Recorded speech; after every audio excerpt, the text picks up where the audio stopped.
Hey, what's up guys? Night Sky here, back again with another video, and this time we're going to be starting a new series called the SkyCast. This is going to be a weekly podcast series that I'm going to be doing, and I'll have on different YouTubers, and we'll just talk about video games and their feelings about it and their experiences with it. So, our first guest today is HylianLuke. How's it going, guys? Thanks for having me on here, dude. Oh yeah, no problem. So, first things before we start talking about video games, I wanted to get this part out of the way. Uh, as you all know, I am in a group called N10, and HylianLuke is the leader of said group. And first question for you, at least, what do you feel? How do you feel about the group so far? Dude, I am loving the group, man. It is so much fun to be a part of the community that we've all formed, and I really enjoy talking to each and every one in N10, and it's seriously a blast. And I feel very blessed to be a part of it. Hmm. Now, if I'm not mistaken, we formed this around May of last year, I think.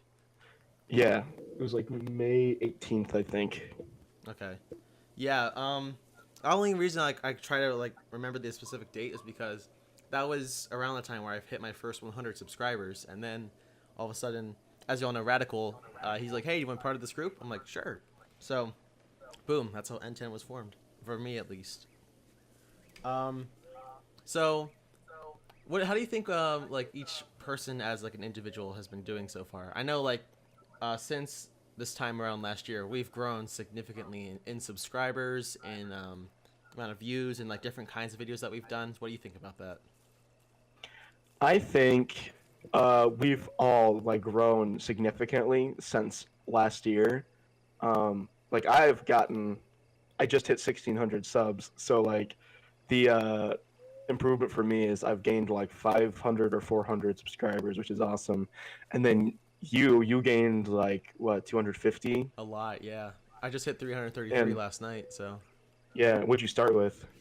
starting like last year, 62, I think. Yeah, exactly. See you. So you've grown a lot, Yeah. and especially shout outs to Miss Neko Tendo. Freaking, she started her channel last year, like last summer, and she's at just over 2,000 now. So that's Yeah. incredible. That's So crazy. congrats to you, and link at you and Key of Time 15. Those boys, they've grown a lot since the last year. They had under 500 subscribers, if I believe, and now they're above 1,000. I know it's so cool to see like people like them. You know, people who Mm-hmm. deserve more views and more subscribers. Just to see them kind of go higher like that, and it's something I hope I can do this year. So, fingers crossed. Yeah, seriously, I really hope that everybody reaches the 1K. And like, quick message to everybody that has under 1,000 subscribers: if you feel like you have no chance on YouTube, that's not true. Just keep doing it, Mm, keep grinding, because once you get to 1,000, that is the true beginning of your YouTube career. Because when you're under 1,000, not many people support you because you don't have very many subscribers, which is kind of dumb. But when I don't know what it is about YouTube, but once you have 1,000 subscribers, people kind of confirm in their head, okay, this guy is like legitimate. He's actually trying to be a thing on here, and then you become more likely to be subbed. Is what in my experience. yeah, definitely true to that because I've seen many YouTubers who are like under 1,000, and now they're way past 10,000. Actually, believe it or not. Hmm. So yeah, it's something that everyone has to kind of remember. Like, no worry. Like, even though you're at like a small number now, you're gonna get higher and higher when the time comes. Yeah, like Night Sky. Like I'm hoping that by the end of the year you'll be at like 600, 700 subs. Oh, that'd be nice. Hope Yeah, that'd be awesome. Hopefully, by the end of the year, if we really push, we could get you to 1,000. That'd be awesome. Yeah, I just gotta pull out the more content. That's what I gotta do. Be consistent. Yeah, be consistent. So, yeah. Do you know any future plans for N10 so far this year? About sneak peek. Um, well, I know that we are trying to get maybe one or two new members this year. Mm. Um, we're definitely gonna plan something for the 1 year anniversary of N10, Mm. because that's in a couple months actually. That's like 4 months away. Yeah, that's crazy. That's actually really close. It's insane how fast time has gone since the debut Mm. of N10. Um, and as far as N10 comes, I feel like we will try to do more group N10 streams on the official N10 YouTube channel, Mm. because we don't really do that. We did that one stream with the Mii's, and then we didn't do anything else with it. So Yeah. I would love to get more content on that channel. That'd be pretty fun. Yeah. And yeah, I'll definitely link the N10 channel in the description below, so make sure you guys subscribe to that. And yeah, you'll see some interesting stuff on there, hopefully, this year. Okay, so now that all the N10 stuff is out of the way, this is a gaming podcast, of course, and I think it would be very appropriate to have HylianLuke on here, especially for this subject. We're going to be talking about The Legend of Zelda. Ooh! Okay, go on. Okay, so as you know, I made a video last year talking about like my thoughts on the Zelda series and how like I started playing like certain Zelda games and how much I love them and things like that. But I want to know about your experience. So, what was your first Zelda game, Luke? That is an amazing question. So the first game I ever played was actually Crash Bandicoot, I believe, on the PS1. But when I was introduced to Zelda, um, that pretty much converted me to Nintendo in general. Mm. Because I remember it was like, I want to say it was like Christmas of 2004 or 2005. My parents got us a GameCube for Christmas, and my older sister, she got Spyro Enter the Dragonfly, which turned out to be a terrible Spyro game. I'm so sorry about that.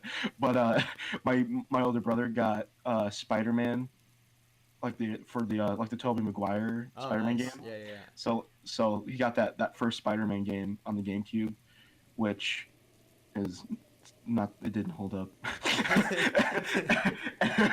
And then I got Crash Bandicoot 4, which I still love. It's not as good as the other Crash Bandicoot games, but it's still a fun game. I love playing it from time to time.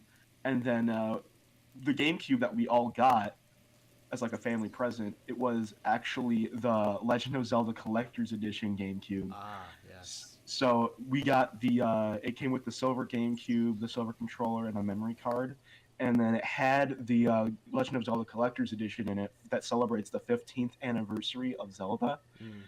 which is actually insane to think about, because looking back at that, that was the 15th anniversary, and now we're like this is like the 32nd or 33rd year of Zelda now. Wow, that's crazy. So time has really flown since then.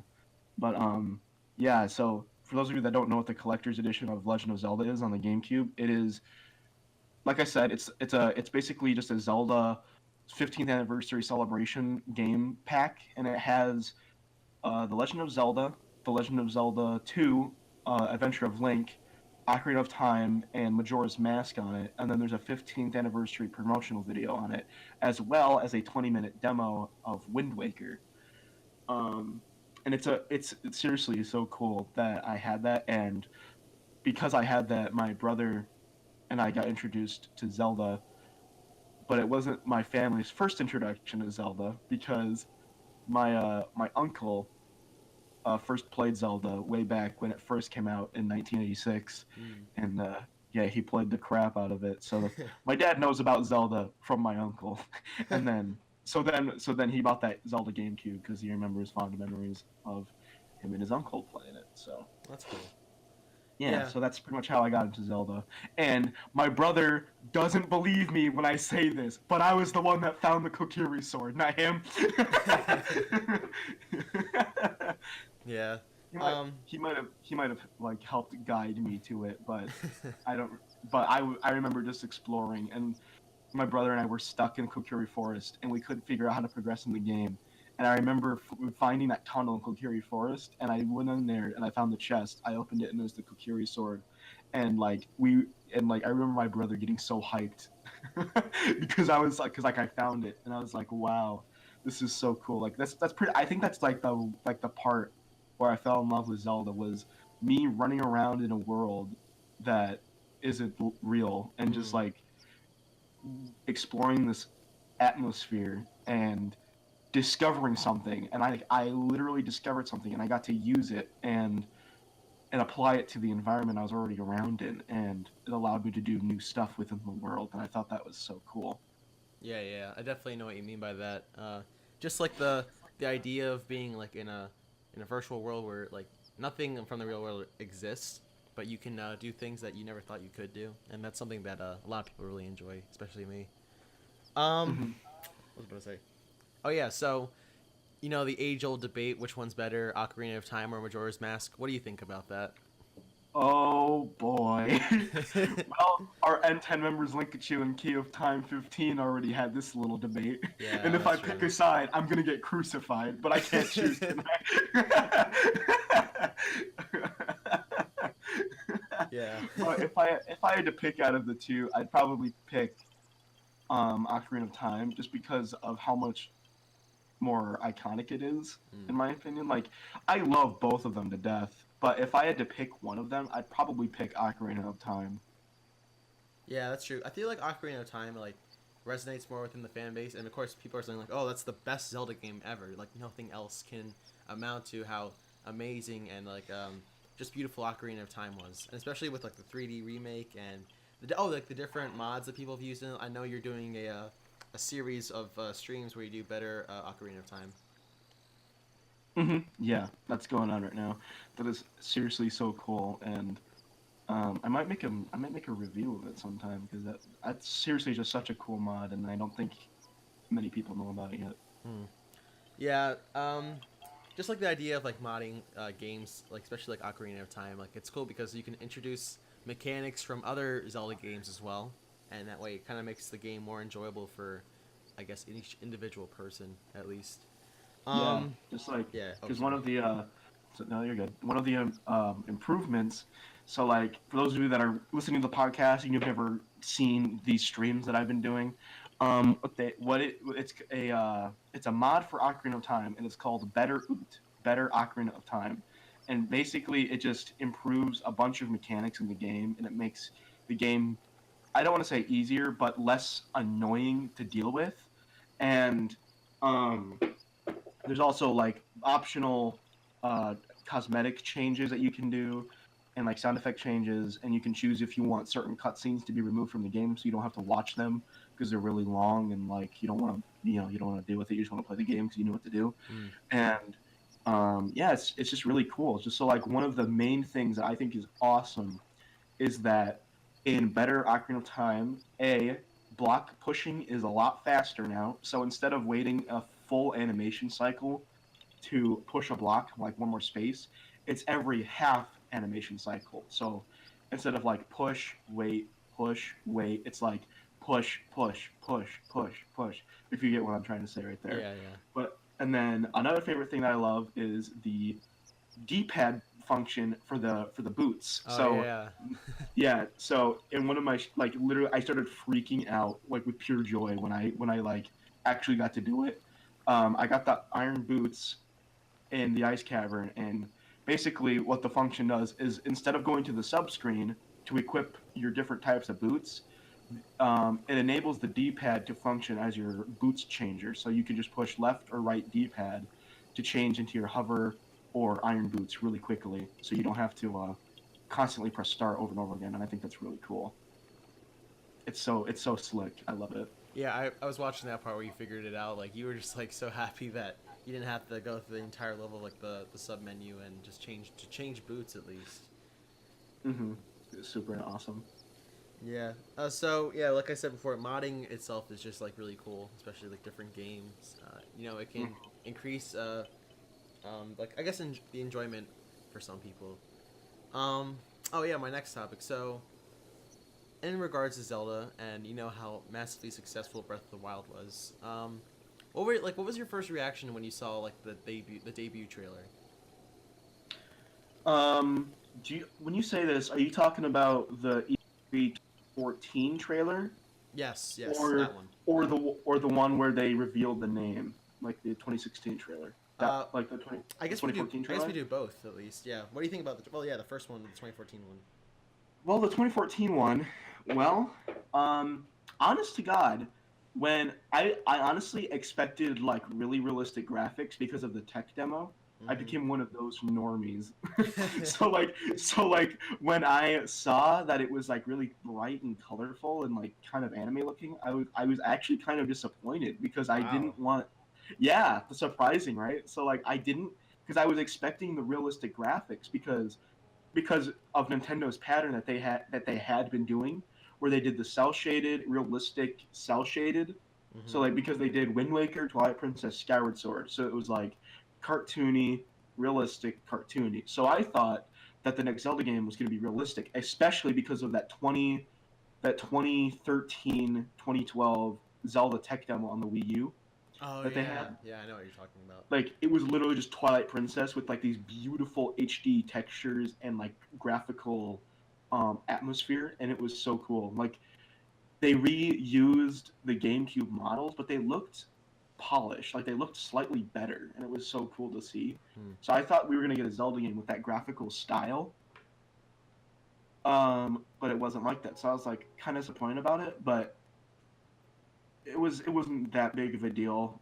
I knew I was gonna like it eventually, but just like Yeah, just it like a wasn't what I expected. It wasn't yeah. what I expected. Like because I was so hyped for like realistic, and then it wasn't, and I was like, oh, okay, that's fine. But but if we fast forward to the 2016 trailer, and I knew I was like so hyped for it. Like I was already really hyped for it because I always like read articles and stuff about it, and and when they showed off um, well, let me backtrack about a little bit. So like before E3 2016, and like Nintendo was, hey, the only game we're gonna show off is the new Zelda game at E3 2016. I was like, oh my god, this is gonna be so cool. I was like literally so hyped. I was so hyped. I was so excited to see this trailer and like what they had in store to show us. Like, why would they have just Zelda as like the only thing to show off, right? It Hmm. had to have been amazing to show off, right? So I was so excited and hyped. And then when they literally showed it off, I wish I had recorded my reaction because I was literally crying Oh, because I thought it was so beautiful and so just it it touched my soul. Like I thought it was like one of the most beautiful things I've ever looked at in a long ass time. yeah. Like it was so cool. I loved it. In regards to kind of my reaction of it, like I didn't think I was gonna pick it up just because like well before this is pre 2016. I mean like I knew we were gonna get a new Zelda game. I'm just like sure maybe I'll think about it. But then like you're right after I saw that trailer I'm like I'm getting this thing. Like this the graphics look beautiful. I mean the story. Did we know about the story back then? I forget. Or was it just No, we okay? Yeah, didn't. They just showed off like some gameplay, yeah. what you can do in the game and stuff. So yeah, but like after that trailer, I mean I was set. I knew I was gonna buy the game when it came out, and yeah, but I'm happy that I got it on Switch rather than like the Wii U because I feel like I can enjoy it more like the new console and things like that. Yeah, that'd be pretty awesome. Yeah, I'm glad that they did that dual release as well because while it was meant for the Wii U, I'm glad that they ported it to the Switch as well because otherwise Breath of the Wild would not have done very well Mm. because people didn't want a Wii U. Yeah. And if they had released it as like a death sentence to the Wii U, then the Switch wouldn't have a Zelda game right now, and we would have to wait a long time for the next one. Mm. So delaying Breath of the Wild as both a death sentence to the Wii U and a release title for the Switch was pretty smart in my opinion because then I got to finally play Breath of the Wild on the Wii U, which that was actually the sole purpose of me buying a Wii U was I was so hyped for the next Zelda game on the Wii U. I just really wanted to play it, so I bought a Wii U so I'd be prepared. and Nice. then I got all the other games as like uh I don't know, distraction. Yeah, you know what? Yeah, you're right because like had Zelda like not come out on the Switch during its release, I mean, what other games came out and released? They weren't really like major titles. They're just like kind of like like the side ones. I think like Super Bomberman R. Uh, Yeah, they had like yeah, nothing. There which was is like there was like there was like 10 or 12 games that released on with the Switch. Like there's not very much. And if Zelda wasn't a part of that, the Switch would have like tanked like it really would, early. it would have tanked really early. We would have had a Wii U repeat almost, Yeah, almost, but not quite. I know. Thank God we didn't. Yeah, for real. um, okay, so I think I want to end this off with like one last question. Uh, to everyone out there or to people out there who haven't played a Zelda game, what would you say to them? Like, what would you say to kind of get them to start playing Zelda? Well, honestly, Zelda is not a game for everybody, so I Mm, understand if you haven't played it or if you don't want to play it. But if you love playing adventure games, if you love exploring worlds and meeting these interesting characters and finding cool items, exploring dungeons, fighting monsters, going on an adventure, then play The Legend of Zelda. mm. But if you're more of a platformer guy, or if you just like shooter games or whatever, RTSs, whatever, then Zelda probably isn't for you. Yeah. Yeah. It all just depends on the gamer too. You know what I mean? Mm-hmm. Yeah, but I agree with Luke's statement here about like yeah, if you really love adventure games or things like that, Zelda is the game for you. Uh, it has everything that you could ever want in an adventure game. At least that's what I think. Yeah. Now, while I say that, not every Zelda game are perfect. Like they all have their flaws, but Mm-hmm. if you just Zelda games are very besides Breath of the Wild, because Breath of the Wild is like the reboot of the Zelda series, pretty much. Mm. And but before that, when we reached into the 3D era, Zelda games became more story focused. And just me, I really love that it's story focused because I really love my lore. Yeah. And Breath of the Wild did not deliver on the lore, and I was very sad about that. Um, but if you love uh, like open world, like exploration and like gameplay mechanics, by far go play Breath of the Wild because that game rules in freedom. Mm. But if you want more of like a kind of a somewhat linear story gameplay experience, then please go play any of the 3D Zelda games because those are all somewhat linear. They all kind of guide you through the story, and they're all not completely linear. Like they're linear story wise, and you can't really explore certain areas until you progress to that point of the story. But all the worlds are yours to explore and what you can, and then there's like collectibles and stuff that you can find that help improve your adventure. So yeah, Mm. it's a blast. Yeah, that's a good way to put it. And yeah, so that was our final question. Luke, thank you so much for being on here and just having a good time. Yeah, dude, my pleasure. All right, so I will not reveal who will be on for the next episode, but you'll see when it comes out. So thank you, everyone who watched this. If you liked it, make sure to leave a like and subscribe if you're not. Also, subscribe to HylianLuke, and I'm going to put his channel in the description as well. And Hey, yeah, so you want to say anything before we go? Night Sky makes good stuff, and subscribe to him. Thank you. Also, subscribe to the Lits. No, I'm kidding. All right. All right. I'll catch you guys in the next episode. See you then. Peace. All right, see you guys.